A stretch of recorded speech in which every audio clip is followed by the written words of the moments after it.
WhatsApp guys, it's MD Rabius Sunny and আমরা জানি যে পেওনের মাস্টার কার্ডের যে ডলারগুলো আছে এই ডলারগুলো ঢুকাইতে হলে 88 টাকা 85 টাকা অথবা 80 টাকা ফ্রিল্যান্সাররা কিনতে নেয়, কিন্তু আমরা সরাসরি জানি না যে এটিএম থেকে উইথড্র করতে গেলে এর ডলার রেট কত হয়। অর্থাৎ আমি জাস্ট এখন এটিএম বুথে যাব এবং এটিএম বুথ থেকে এই ডলারগুলো উইথড্র দিব।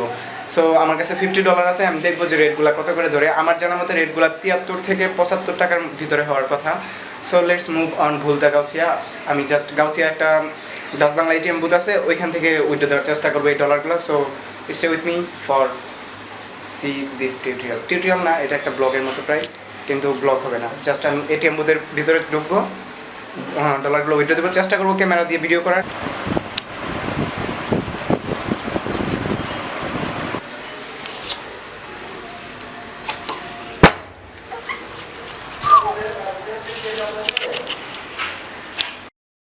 ঠিক আছে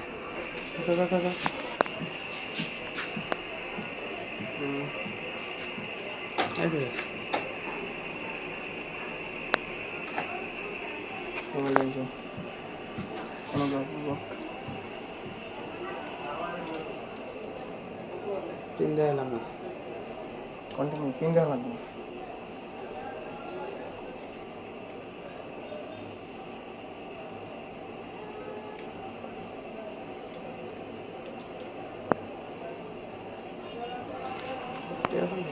$8.5% dbbl হোম লোন, টোটাল টাকা রাখবো 8.5%। কিছু তো একটা দে, টাকা দে, হয় কার্ড দে। টাকা আছে না? টাকা দে। দাঁড়া দাঁড়া, ডাচ বাংলার একটা রিসিপ্ট দিয়ে দিছে আমার, ধরে কার্ড দেয় নাই, কার্ড মনে হয় ভিতরে রেখে দিছে। কার্ড তো আসবো। Card has going to down. Hello,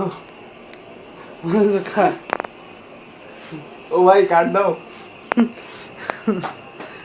card খেয়ে দিছে। হ্যালো, তো অবশেষে কার্ডটা ফেরত দিছে, কিন্তু মানে 1 মিনিট লেট করছে, just 1 minute late for credit card. So guys, পিয়ানোর এটিএম উইথড্র থেকে মারাত্মক ব্যালেন্স কাটে, দেখা গেছে 8.5% ফি আমার কাইটা নিছে। এইখানে মাত্র আমি 500 টাকা তুলছি, এর জন্য কত ডলার আমার কাটছে আমি দেখাই। ডাচ বাংলা এটিএম হিস্টোরিতে ঢুকলে দেখা যাবে। আমি লগ ইন দিয়ে নিই, একটু দাঁড়ান। এই যে এইখানে আমার আছে আর $3 মাত্র, কিন্তু আমি বলছিলাম যাওয়ার সময় $50 থাকার কথা আমার, কিন্তু আমি জাস্ট এই ভিডিওটা তৈরি করছি 2 দিন পর, যার কারণে আমার ডলারগুলো খরচ হয়েছে। তো আমি এখানে দেখাই আপনাদের অ্যাক্টিভিটি ভিউ ট্রানজ্যাকশনে দেখাই। ভিউ ট্রানজ্যাকশনে পেন্ডিং অথরাইজে গেলে পাওয়া যাবে হয়তো পেন্ডিং। আচ্ছা এই যে এইখানে দেখেন যে আমার এই যে Dutch Bangla bank LTD Narayanganj BGT, আচ্ছা দেখেন -9.44, অর্থাৎ মাত্র 500 টাকা তুলছি, এর জন্য $9.5 আমার কাইটা নিছে। তো এটার কারণ হলো কি যে পিয়নের কার্ড যখন আপনি এটিএমের ভিতরে ঢুকাবেন তখনই আপনার $2.5 ওরা ব্যালেন্স থেকে কাইটা নিব। অর্থাৎ এটিএমে ঢুকানোর পর আপনার টাকা তুললেন কিনা না তুললেন ওইটা ব্যাপার না, কিন্তু আপনার $2.5 ওরা কাইটা নিব। $2.5 পরে যে $7 থাকে, এই $7কে ওরা আপনার 80 টাকা রেটে দিবে, কিন্তু 80 টাকা রেটে দেওয়ার পরেও ওইখান থেকে আবার 8% ফি ওরা কাইটা নিব। সো বুঝতেই পারতেছেন যে কীরকম অবস্থা এটিএম ব্যাংকের। আর এটিএমে ঢুকানোর মাত্রই আপনার কার্ডটা ভ্যানিশ, অর্থাৎ মানে খুব পরিমাণ মানে ফি কাটবো ওরা।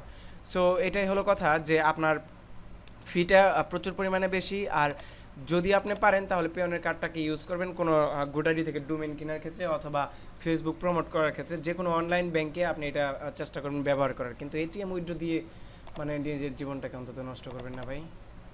সো দ্যাটস অল, আজকের জন্য টিউটোরিয়াল এতটুকুই, and thanks for view my videos, subscribe my channel for stay with me.